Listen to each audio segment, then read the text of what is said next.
All right, so we were talking a bit last week about the helping others, and how that you should never, Vivekananda says, wipe that whole idea of helping others out of your mind. Who are you to help, and how could you possibly help? You don't know who you are, so you don't know what you can give. If you don't know who you are and you don't know what you can give, then how in the world are you going to help?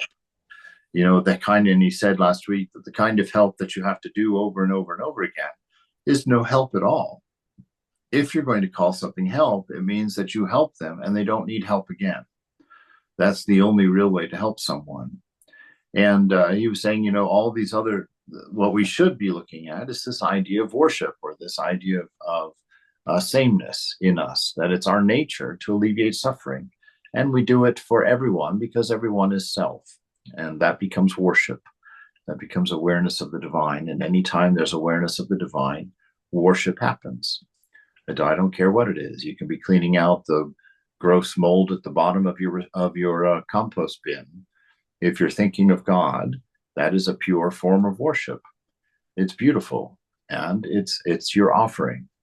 And if anything done with you being aware of the presence of the beloved, or of the divine, or the ultimate reality, or Tucker, or whatever name you've given to that for yourself, anytime that that's in mind, what you're doing becomes worship.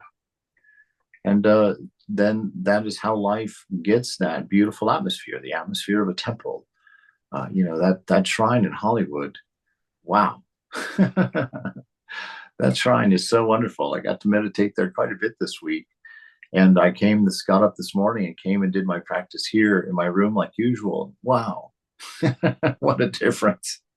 What a difference. Hollywood has training wheels for everybody. You can go in there and practice well above your star just by sitting in that shrine.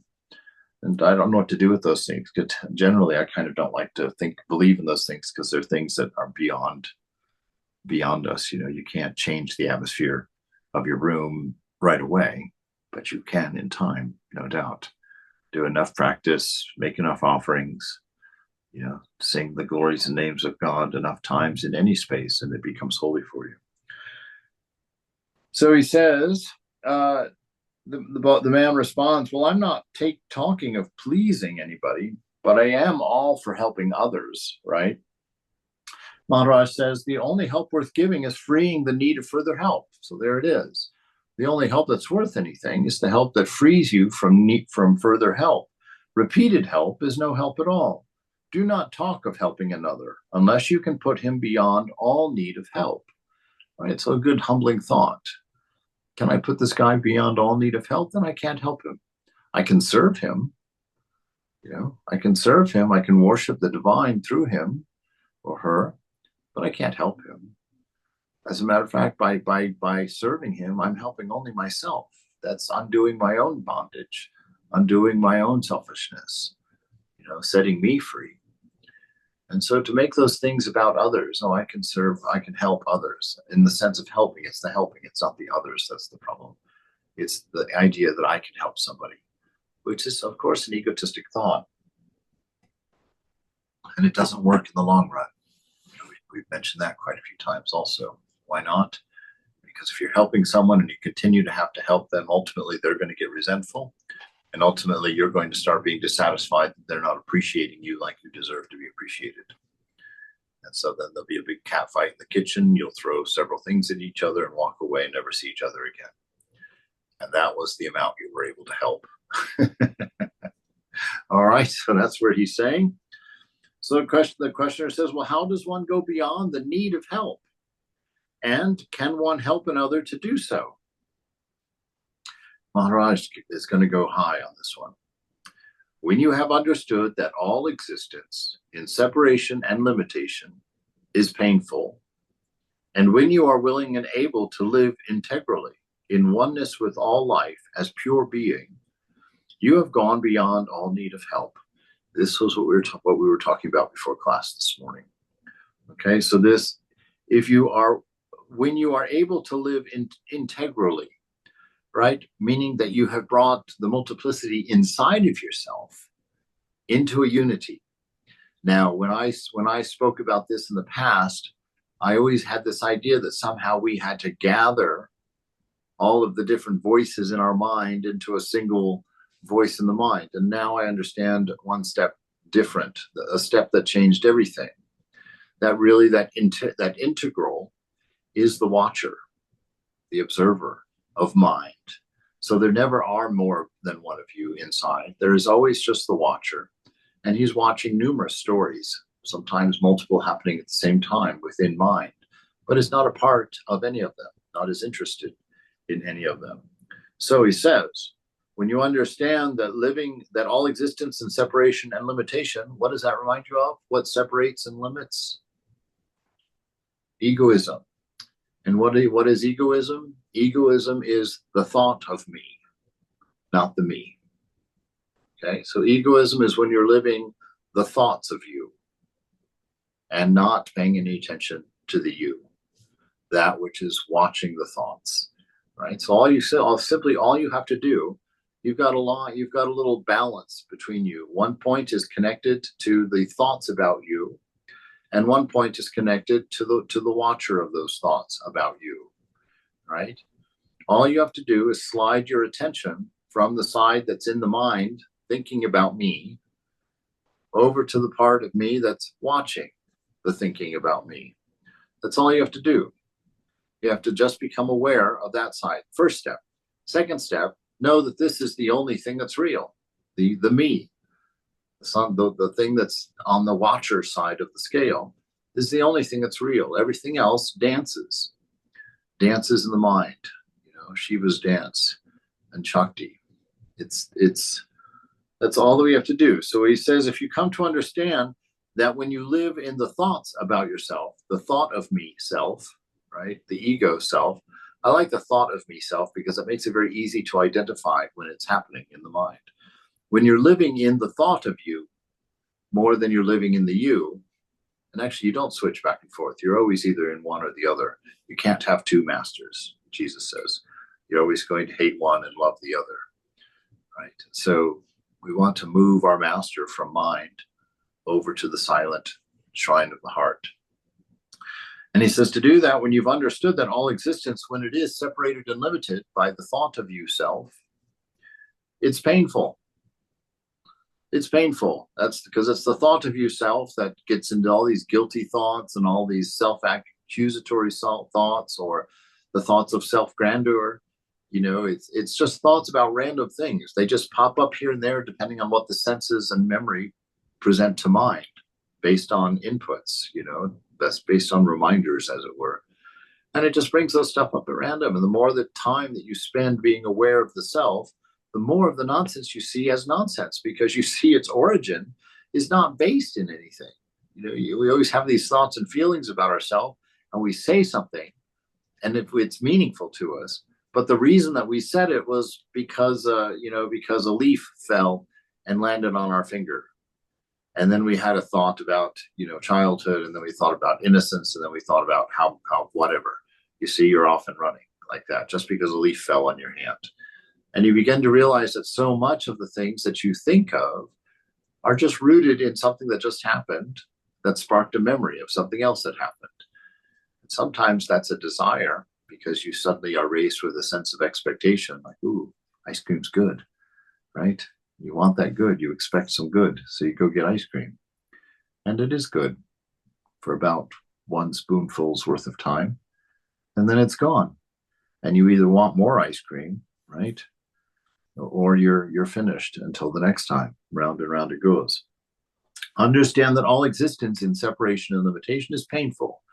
And when you are willing, this is a big one, because most of us love those stories about ourselves. We love the narrative that we're living. We love being grandmas and brothers and husbands and children, friends, best friends. We love all that. And that's why we keep living in the thought of self, because all those relationships only exist in the thought and self. Why? Because the thought of self is always interested in limitation and restriction. And you can't have friends without limitation and restriction. You can't have relationships without limitation and restriction. You can't have tasks that have to be done without limitation and restriction. It's boundaries that produce story, right? You don't have a boundary And that's just part of it. When you are willing to let go of those stories, to let go of the thought of you, which can be very nice and very depressing, but when you're willing to let go of either of them and live integrally, which means becoming singular, right? Which means that you're not going to have a listener and a speaker going on in your head all the time, both of which are sourced in the same you. So they're not going to tell you anything new. You're not going to learn anything from the conversations in your head. So you live integrally, which means you bring your focus to that which is observing. And you just keep it there and you just keep observing, but you don't look for anything in particular. You don't pay attention to anything in particular. You just keep opening and spreading and becoming more acute, more able to see literally everything going on in the room around you, and having no opinions about it, no ideas about it, no curiosity about it. You're just watching it, knowing that it's the unreal story. It's the unreal story of love unfolding, of love manifesting. So to that degree, you'd be interested. It's a story of love, so you just watch the love in it. But nothing else is interesting to the self, the observer. The changing doesn't belong in eternity. The changing doesn't give anything in the infinity. And so there's a letting go of it so that it can scatter. It is scattering. Let it continue to scatter. You just don't have to get caught in the whirlwind of that scatter. And return to the silence that's allowing for that thought, the silence that's actually containing that thought. So when you are willing and able to live integrally in oneness with all life, right? And that's what we're talking, in oneness with all that is experienced in the here and now, as pure being. Pure being means no thought of me or mine, no story of you, just observer, right? If you become just the observer, no story can happen there. No story can happen to the you. The only story that can happen is to the thought of you, right? So you sit and you withdraw from it. You live there in pure being. That's just pure isness in the moment. You have gone beyond all need of help because there's nothing to do. There's no story about whether I have enough or don't have enough. You have what you have, and that's what the moment has given you. So you create gold out of it however you can. You make it work however you can, right? You can help another by precept and example, above all by your being, right? Because if you can be present like that, people will flock to you. They need somebody in the world that actually hears, right? Most listeners are listening just long enough to form a response, and then they sit there and idle and disconnect, just sit there basically waiting for you to finish yapping your mouth so that they can deliver their response, which is all they're interested in, right? And so most of the time that you're sitting there talking to somebody, they're sort of listening to you, but they're working harder inside at what they're going to say, what they should say, how it should be said to you, right? And then it goes on like that. So being super present, you don't have that narrative going on in your head. You're hearing everything the person's saying, and what's going to be said or what your response is going to be is not here and now until they've stopped talking. Then you're in the here and now, and you just go with what's there. You don't have to think about it. You don't have to calculate about it.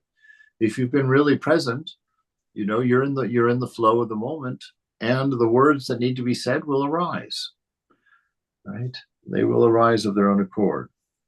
So you can help people above all by being. You cannot give up what you do not have, and you don't have what you are not.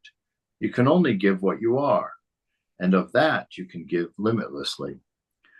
Right. So what he's saying is that silent self, that beautiful self, I'm telling you, is a wonderful general fond regard. It's not an overwhelming blast, at least at this point, of some samadhi-inducing presence, right? No, it's just a general fond regard for the moment that flows from the nature of your being. And it doesn't matter who walks through the door into your room. They become a part of your general fond regard for being. And you just accept that, no matter who they are, because you're not going to play back their story in the mind. Their relationship with the thought of them and the relationship with the thought of you is irrelevant. It's made up. None of that story exists. It all comes from not here, not now, at least, right? So the story doesn't replay, and you're with that person for the first time, but with a wonderful general fond regard and a deep attention toward them. And you'll know everything necessary to know to navigate that moment perfectly without having to cloud it with the thought of you. You don't engage and start the thought of you up. What should I say? Oh my God, I look terrible. Oh, I haven't seen this person in so long. Hey, I think they said something to Mary that was not nice about me, right? Those are all stories about the not here, not now that come into the not here, not now and get you caught in the thought of me rather than yourself, me, the me. All right. You cannot give what you do not have, right? And all things that change are unreal. So there's a new definition for what you have. If you think I own a nice house and I drive a nice car and I have a nice family, I'll ask you, do any of them change? Yes, then you have nothing. Right? Your coffin still is just going to contain the body. There's nothing else in there. That's all it is. Unless someone slips a nice note in there or something. But that's it. Right? Your move, it's you have sailed on.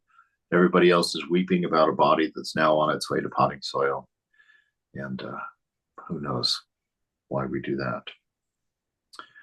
So if you know yourself, if you find this peaceful self, you don't have to find it. Accept it. How can you have lost yourself? There is no way.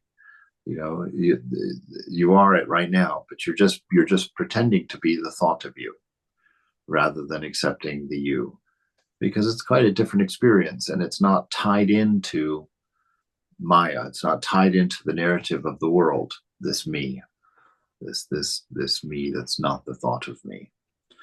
That thought of me, or that me, is gentle and peaceful and kind and caring, hopeful. It's undisturbed, and all that has to be done with it is to accept it and to remember it, to identify in it, right?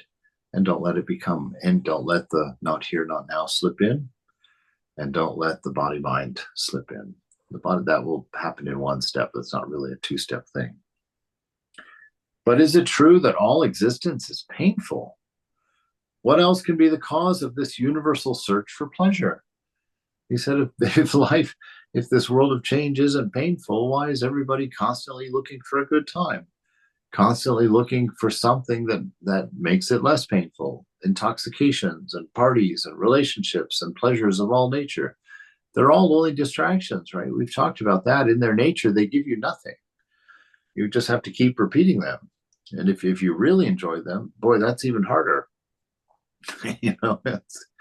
Because you're going to have to keep jumping to try and get the Tantalus cup, right? I finally found out what it meant to be tantalized.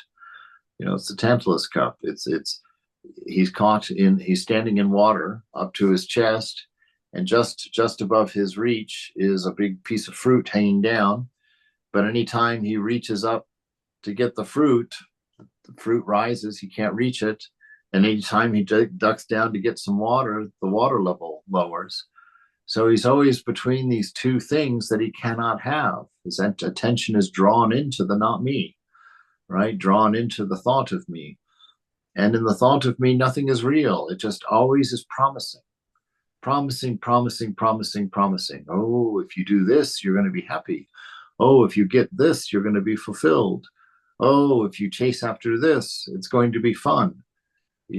Constantly promising and never fulfilling. Never fulfilling. It leaves you with the trash the next morning. We have to see those things. And, they're not just the big vices. They're the gentle delusions also. The delusions that I'm a nice person, so I act nicely to people. you know, but actually you're living in fear and you're constantly having to please everyone because you're terrified of conflict, or you're terrified of discomfort or whatnot. You see, that's all in the thought of you. The you is free. The you doesn't have any of those concerns because it doesn't think about anything. It doesn't think. It is. And it's got all the wisdom necessary for that. It's got all the knowledge necessary for that. So what else can be the cause of this universal search for pleasure? Does a happy man seek happiness? How restless people are, how constantly on the move. It is because they are in pain that they seek relief in pleasure. All the happiness they can imagine is in the assurance of repeated pleasure. Right? So if you live in the thought of you, right? If you live in the thought of you, this is your burden. You know, this is your burden. And if that's not hell, I don't know what is. But the amazing thing about relativity is that it can ultimately make you comfortable in hell. You ultimately accept the lot, right? This is the way I am. I guess I'm just unhappy. I guess I'm just sad. And then if you're living in the thought world, it's going to race in with all kinds of ideas, but none of them are going to help you. You know, some of them can be helpful, which means they might be able to point you somewhere, but they give you nothing. Solutions of the senses, solutions of the changing, they don't affect you, the real you, but the real you doesn't need to be affected. It's perfect. It's perfectly content and happy. Swami, can you read that line again about the assurance of pleasure? Yes, all the happiness they can imagine is in the assurance of repeated pleasure. So if you live in the thought of now, the best you can hope is that you're going to, be able to be pleasure in a future that doesn't exist. But I've never thought about it being that we're seeking the assurance of future pleasure. But I don't know, it just kind of hit me different for some reason. Yeah, even if we're not seeking it, that's the reality of it. You know, that glass of wine, there's a wonderful song, nothing can save you from the bottom of the bottom of the glass. You know, this man singing a song, a sad song, to his wife who's an alcoholic, and he's going to have to leave. And one of the things he tells her is, "I'm sorry, I couldn't save you from the bottom of the glass." Right? The end of your search for your pleasures in life that you have basically opiated your inner pain with by distraction, right? But all of that only belongs to the story. Literally, all of that self-resolves when you pull out and know and pull in. No, you don't pull in because it's what pulled out, actually. If you pull your attention out of mind, out of the thought of you, and just simply allow you to express, the pain ceases. That's why Mother says, take refuge in me alone, because nothing else is a refuge. Everything else is made out of paper mache. As soon as the rain comes, it's mud.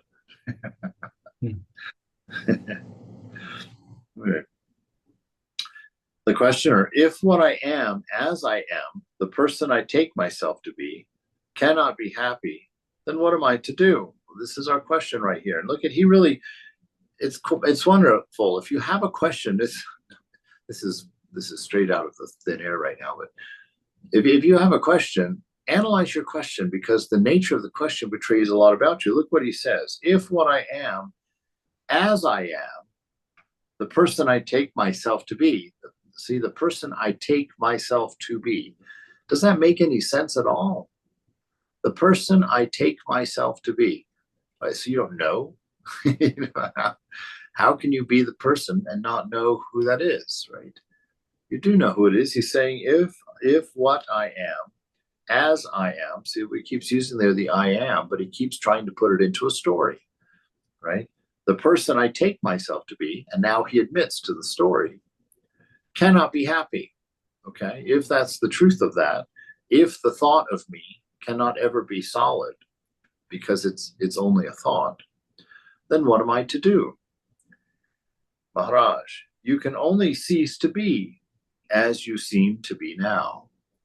Right? But he's just saying there is stop it. Stop it. That's all. It's not a big deal thing. You don't have to understand the thought of you. You don't have to find out where it came from. You don't have to figure out what stories it's telling and why. That's what the thought of you tells you. Right? But that's not the method. He says, you can only cease to be as you seem to be now. There is nothing cruel in what I say. To wake up a man from a nightmare is compassion. You came here because you are in pain, and all I say is, wake up, know yourself, be yourself. The end of pain lies not in pleasure. When you realize that you are beyond both pain and pleasure, aloof and unassailable, then the pursuit of happiness ceases, and the resultant sorrow too. For pain aims at pleasure, and pleasure ends in pain relentlessly. So pain aims at pleasure, right? Because it sees it as a solution. But pleasure always ends in pain. Well, what does that mean? It's like, you can't have whatever pleasure you're indulging in. You can't have it forever. And when it's done, when it goes away, it dumps you in the same gutter that you left. It dumps you in the same gutter. It just rolls you out of the trunk back into the gutter again. And you wake up and you're like, oh my God, I'm never going to do that again. I got to get my life together, And if you're terribly weak, by lunchtime, you're being rolled back into the gutter again. And he's saying, you don't have to exercise like that. That's, that's not how you get strong. You don't get strong by doing something that doesn't work over and over and over again. That's insanity. To think that the same action is somehow going to bring a different result is insanity. He's saying, pull yourself out, go beyond pain and pleasure, know yourself to be the self. Now you can witness pain and you can witness pleasure, but you're not affected by that pain and pleasure. That's what he's saying. You're not hiding. You're not suppressing anything. You're not ignoring anything. You are more aware than ever because you're not caught in the bowl of your story. The thought of you, you're in you, which is just here and now, always, and only concerned with here and now, and presenting, itself for service in the here and now. That's the nature of love, and that's what you are. That is what the I am in you inspires in the moment. So the end of pain lies not in pleasure. So that's not how it's going to happen. It ends in withdrawing into self, which is a transcendence, which means you're not turning away from the pain or pleasure.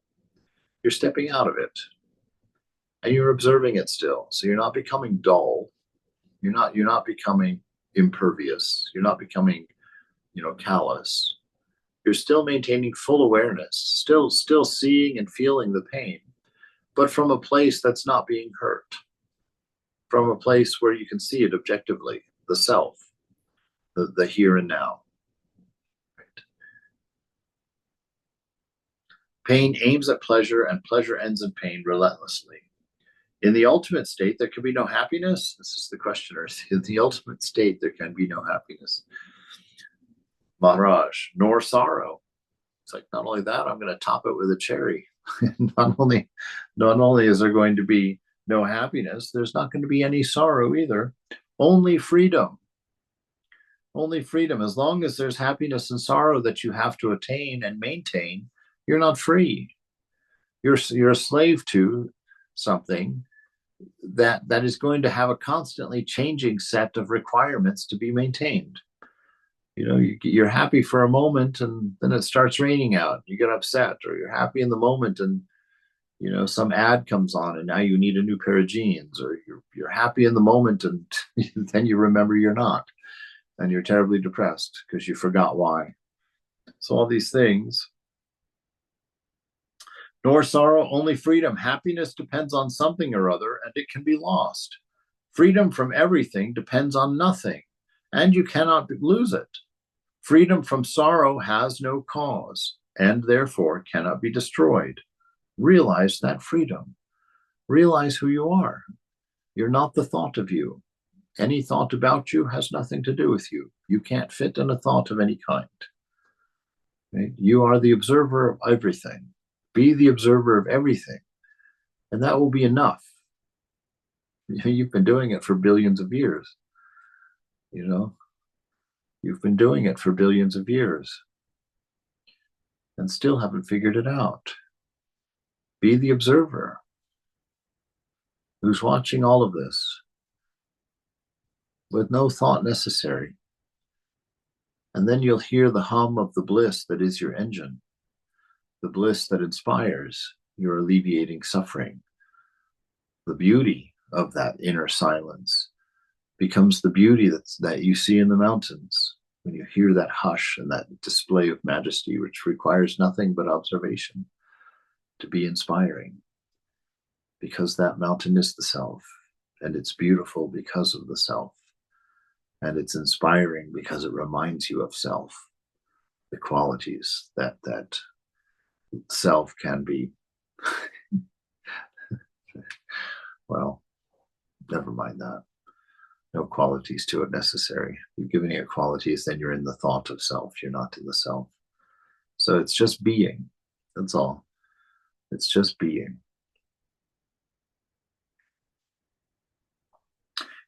Am I not born to suffer as a result of my past?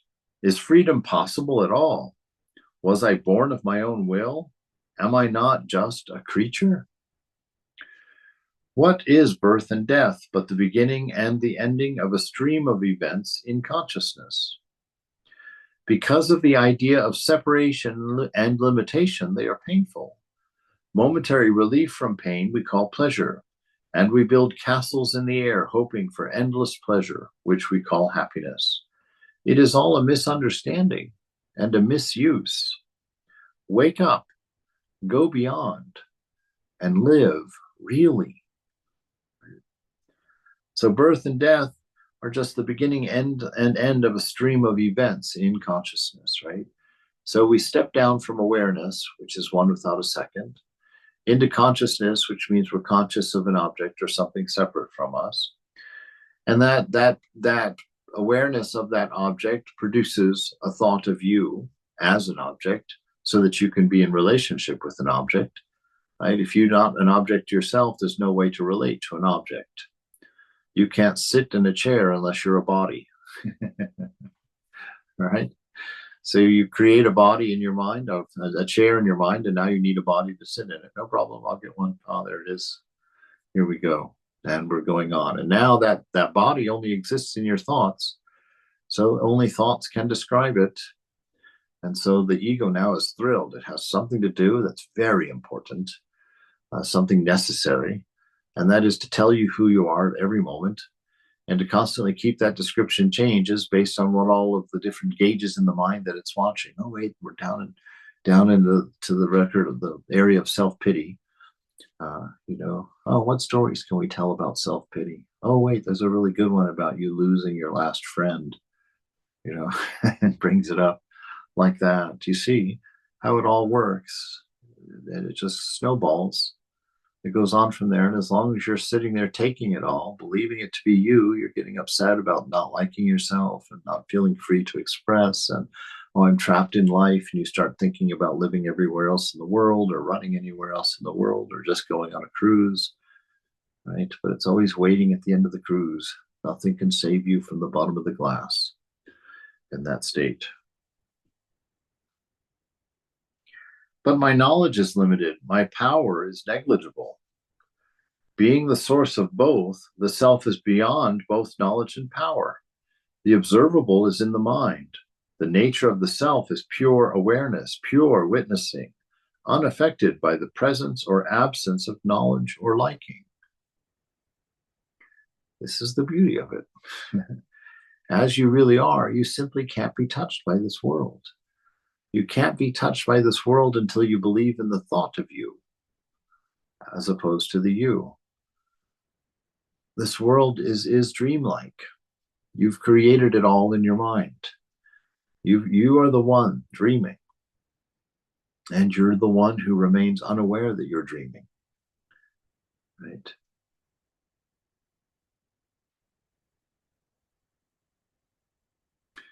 Have your being outside this body of birth and death, and all your problems will be solved. They exist because you believe yourself born to die. Undeceive yourself and be free. You are not a person. What a statement. You are not a person. You are not a person.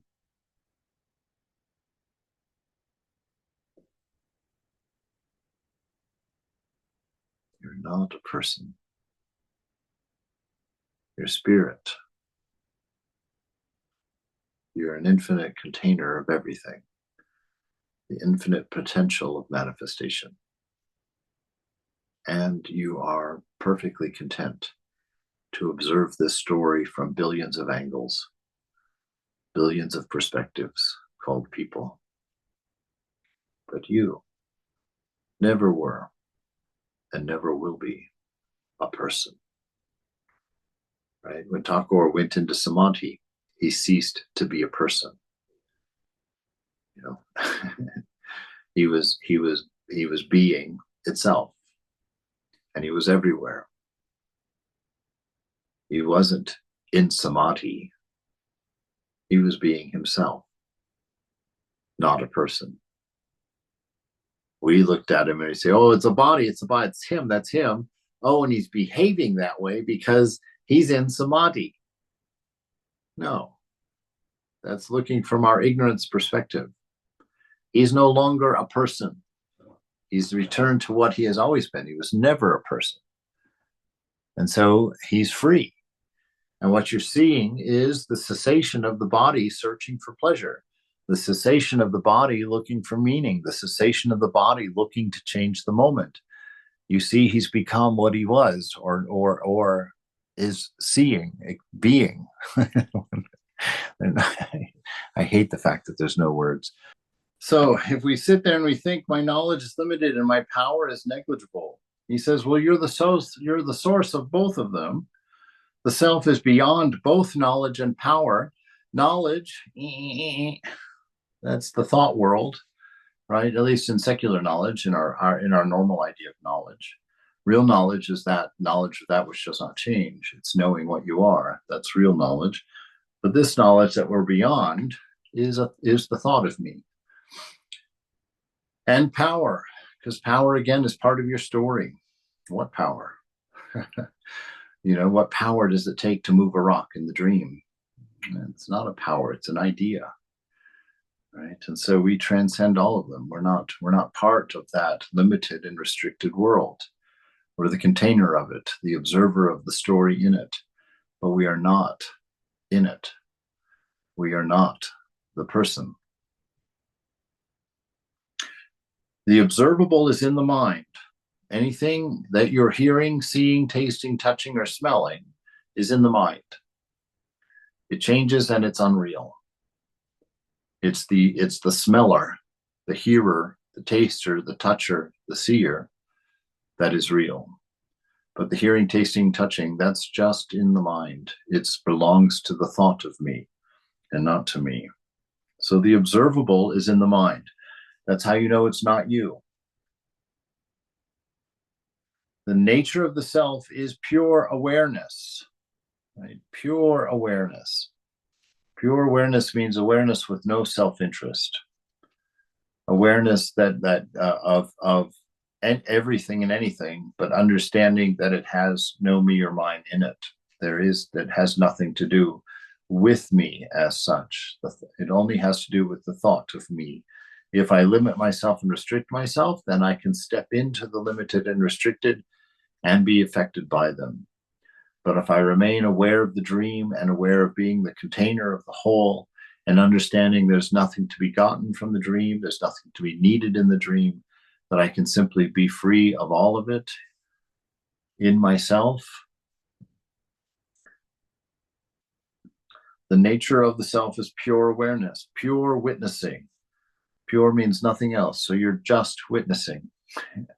You're just observing. Just like you go to the movies, you're just observing. That's all you're doing. And yet it's affecting you deeply. Why? Because you're observing what you're identifying with.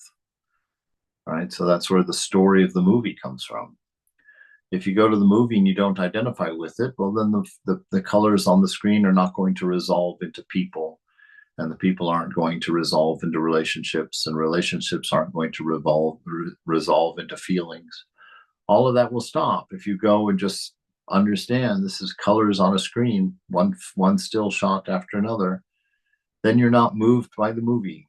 You're not hypnotized by the unreality. You stay in the theater seat. And if it's a horror film, it doesn't frighten you. If it's a comedy, you're not laughing. You're just being. And you're content, you know, and you're manifesting. You're making sure that your friends get all the popcorn. But I have a question. So Yeah. the experiencing, where does that happen? Yeah, but I'll leave it at that. Yeah, the experiencing happens in the mind. The thought of me experiences, and the thought of me will have calculations about it, because the thought of me is based on senses. It's firmly planted in memory, based on senses. And so thought of me is continually being affected, continually changing, up, down, you know, secure, insecure, satiated, hungry, just constantly. But the self is witnessing. It's not experiencing. It's just witnessing. And it doesn't react to anything. It's always its only movement when movement is necessary. Movement arises, and it arises from inspiration. And when inspiration is necessary, it will arise. So, and from that will arise action. When action is needed, it will arise. When focus is needed, it will arise. So the moment always provides everything necessary for the self to navigate it perfectly, as it were. Others, again, these words, you can't pull them apart too much because they really can't say the thing they're saying anyway. Because all of this is as real right now as it will be the day that we realize it. It's just as much the case for you at this moment as it will be on the day of your realization. Right? The only difference is that on your day of your realization, you'll be aware of it. You'll see, I've always been this unchanging point of bliss, unchanging point of wisdom, who is observing this mind and this story. Thank you, Ed. Yeah, and when you cease to be identified with that story of the self, that which you observe will change. It will change because you won't see stories of people anymore, right? You'll just be seeing differently. There's no way to really talk about it. You'll be seeing differently.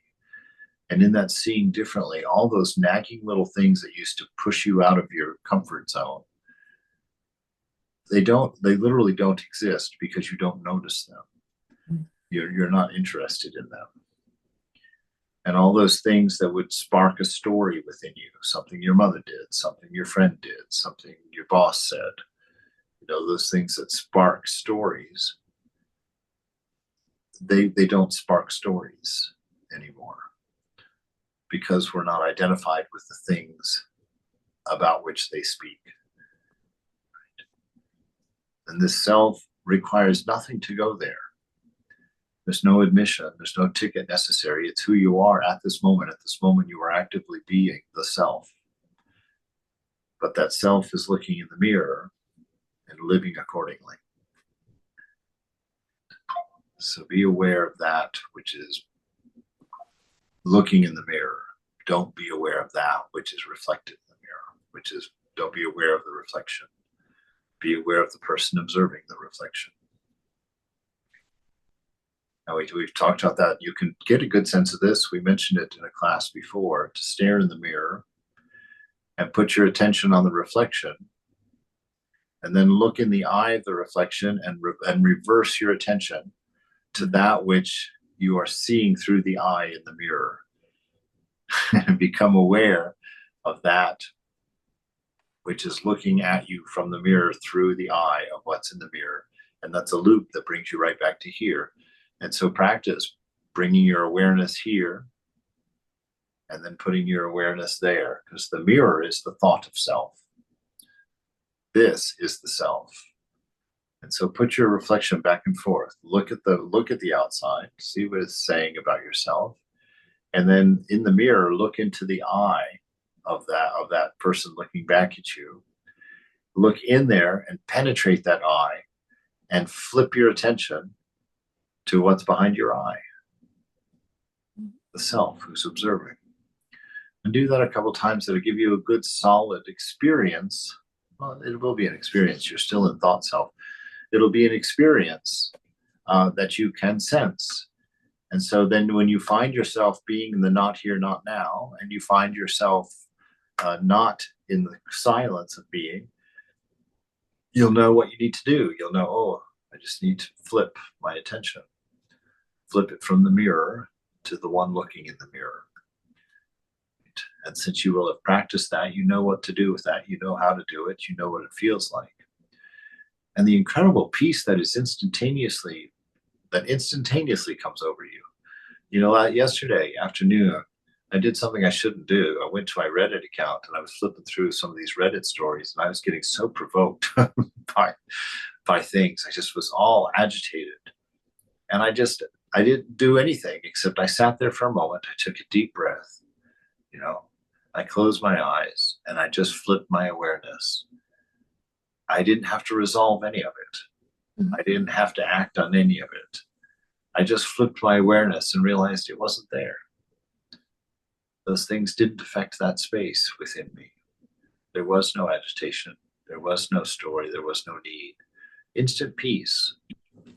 And then I can observe from there objectively, and I can see the hooks of the thought of me that were caught by those provoking ideas in the video. I can see all of that now because I'm not in it. I'm watching it. When you're in it, you just get hooked. You don't see the hooks until it's too late. But when you're in the self and look at the not me, look at the thought of me, then you see the hooks and you see the loops, and you see how it got caught. You're like, that's a good thing to see, because that doesn't have to happen again, right? So we move into that space. Okay. So have your being outside this body of birth from desires. Wait, nope. Have our being outside this body of birth and death, and all your problems will be solved. You know, so we just said in exactly that way.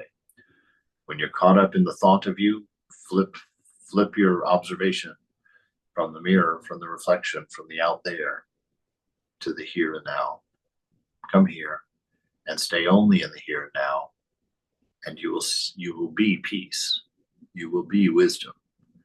You will be love. You don't need to think about any of those or act any of those things. They will now come through inspiration by the requirement of the moment. They're now controlled by the moment, not by the narrative of the moment. All right.